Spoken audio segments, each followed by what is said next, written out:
This group needs to grow up and play. That's what Kirby Smart had to say about his offensive line on Tuesday to reporters as the Bulldogs kicked off spring practice. As you know, if you've been following this channel, if you've been on Dawg Post reading about the team, the offensive line is one of the biggest question marks heading into the spring. They are replacing their center, their left guard, their right guard, and an experienced tackle in Xavier Truss. So they're replacing a lot of guys, but there's still some young, hungry, talented offensive linemen who have a big opportunity in front of them to play. But Kirby Smart and the offensive staff know that, there's a lot of question marks. There's opportunities for guys to earn starting positions. So it'll be interesting to see how things play out this spring. But he knows that this group is very young. They're very talented, but they do need to grow up and play. So we're going to talk about that in today's video and talk about some of the offensive linemen who have a chance to possibly, earn a starting role and be kind of a name that you need to know about, right? So, but of course, he had a lot to say about that group. So I want to continue with Kirby Smart's quotes. Of course, you can read all of this over on Dawg Post, word for word. You can also watch Kirby Smart's press conference on this channel. So make sure you're going back and doing that. He said, quote, "We have 4 draft picks on the offensive line, meaning 4 guys are leaving. That's hard to replace, but we've been kind of had this coming for a while now. So it's been an anticipation of how we can create depth in our signing classes." Again, they've been signing a ton of offensive linemen, especially over the last 2 years. More on that later in this video. We've got a lot of young offensive linemen who haven't played, who need to grow up and play. To be honest with you, it's a problem across the NFL where they just don't have enough offensive linemen. I know nobody in the country right now in college football is saying, well, we've got enough offensive linemen. We're good. There's not enough quality offensive linemen out there. So again, there's a reason why Georgia's trying to sign 6, sometimes 7 offensive linemen in each class, right? Not only do you have to find those guys who are good enough to play and start making an impact, but you have to have depth. And we saw that last year, right? Ernest Green went down with an injury. I'm going to talk about more about him in a second, but Xavier Truss was banged up. Tate Ratledge was banged up. Dylan Fairchild was, powering through some injuries. So, they were definitely mixing and matching some of the offensive linemen throughout the season. And I think that's one reason why they kind of stepped back as a whole last year. He said, ways to do that is obviously through recruiting at the high school level. It's not really a position where you want to go out and hit the portal, and Kirby Smart alluded to that as well. He said the offensive line aren't your most transfer portal type of player positions. Not a lot of people get success through doing that. We found success through developing guys. This group that's about to take the field or get their opportunity, a lot of them have been on that scout team for 2 years. They're not where they need to be, but we're going to push them and do the best combination to get 8 to 10 guys that are that can play winning football for us, which is the goal every year. So a few guys to keep an eye on at the center position. Looks like Drew Bobo is going to be that guy. Someone who's been around. This will be his 4th year, right? This is not some new player who's new to the system. He has played a good bit. Here's what Kirby Smart had to say about Drew Bobo after the Auburn game, where I believe that was his first start. I know he played a lot. He said, quote, "I thought Drew did a great job. I'll tell you what, he came in there and he's worked his tail off. People don't realize how many snaps that kid snapped to get his chance for that first start." So he did start. I never really even worried because when Jared Wilson was out, I was like, Drew's going to go in there and do a great job. And he did. He plays really hard. He plays really physical. And I thought the run game was good for us. So I do think they feel really good about the center spot. At left guard, where Dylan Fairchild was, looks like Micah Morris will probably slide in there. Now, I think a reason why he didn't win that job over Dylan Fairchild was more practice habits. And Kirby Smart says all the time, whoever practices the best and shows us the most in practice, does the most with their reps, that's going to be the guy who wins the job. And Dylan Fairchild won it over Micah Morris. But that's a kid who came in that 2021 class. I believe it was the 2021 class. But he's big, he's physical, he's young, but he's been in the program for years now.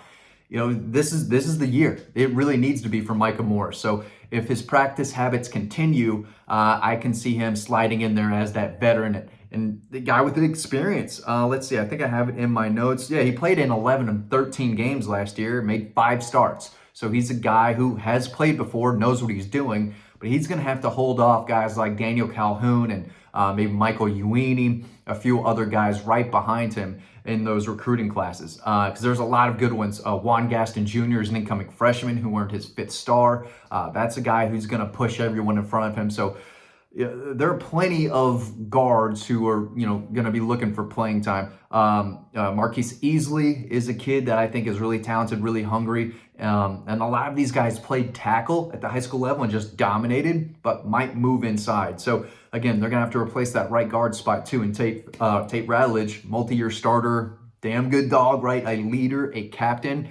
Who was a mainstay there at the right guard position for years, right? That's a big replacement. But that's why you sign all these guys, right? You sign 6, 7 guys and try to teach them how to play. If they're tackles at high school, you're going to move them inside. If they've got the size and the mobility, that's where you've got to develop them. And Stacey Searles has a big opportunity in front of him because he went out and he recruited all of these guys. He went out and kind of handpicked them.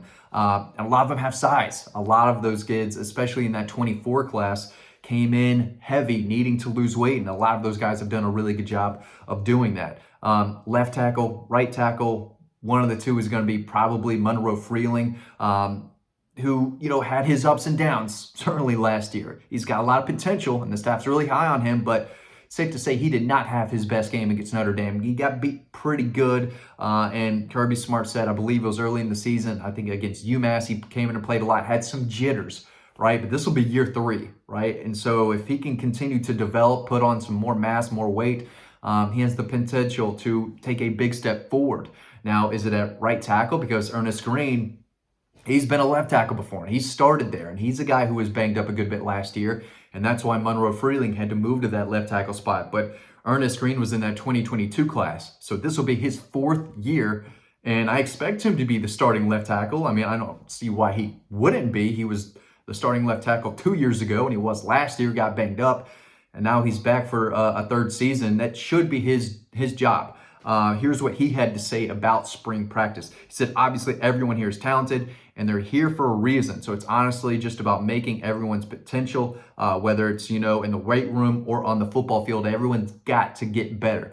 And he's another guy who is trying to fight off, promising tackles. Jazar Jackson, who was the big 6'8", 350-pounder former basketball player that they signed and brought in. They're trying to teach him the game and trying to develop him because he's got the size and the length and the mobility to be a really good tackle if they can get the most out of him. But it looks like Ernest Green at left tackle, Micah Morris at left guard, Drew Bobo at center.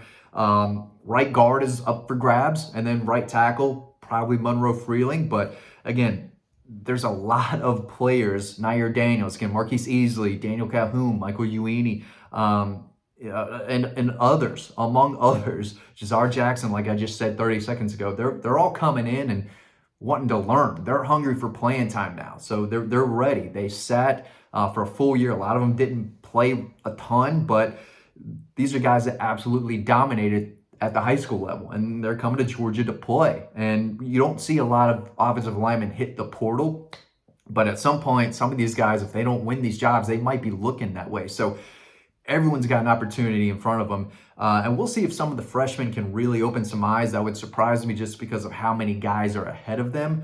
But at the end of the day, spots are up for grabs. And if you're an experienced veteran, you know that there are some talented, hungry dudes right behind you. So you have to be at your best. And, we'll see if these guys can do that. But number one, you got to stay healthy. Monroe Freeling, a guy I've mentioned several times now, a guy that Georgia fans know a lot about. He played last year, and again, he was kind of up and down, right? He's a former 5-star, but he's limited this spring, right? I don't know when he'll be back, if at all. But Kirby said he has the shoulder surgery at the end of last season, so he's coming along. He's rehabbing, he's progressing, but he's still going to miss a lot, if not all, of spring practice. So that opens the door for someone else. So again, you've got to stay healthy, and you've got to be better than the guy right behind you. At the end of the day, you're looking for the best 5, but at the same time, injuries are going to happen. So you're looking for the best 8, the best 10, because you're going to have to plug and play some guys. You're going to have to move guys around, some guys to play tackles, some guard to move from the left side to the right side. There's a lot to keep an eye on. And as we've seen, this is still a game of, the battle in the trenches, right? You still need to push the guy in front of you backwards. It's great to have skill positions. You have to have a really good quarterback. You don't have to have an elite quarterback to win in college football these days, but he's got to be good enough, and he's got to be a smart and a good decision maker with a good enough arm. But at the end of the day, it's all about winning in the trenches. The battle in the middle, that's where it goes, and that's where you develop a run game, and that's where you protect the quarterback. And there's a lot of guys who are, looking to make their mark, and it happens this spring. So definitely, that's a position group that I think everyone has their eyes on. So do we, and we should have some big time practice updates for you over on the website. So make sure you're checking that out. Sign up to our newsletter. It's a free newsletter. Sign up for that so you can read all of the stories we have over on Dawg Post every single day. A lot of them are free. The practice notes aren't. So if you want to be up to date on all the latest Georgia Bulldog team and recruiting news, what's going on at spring practice, make sure you are over on Dawg Post. Thanks for watching. Hope you learned something, and I'll see you over on the website.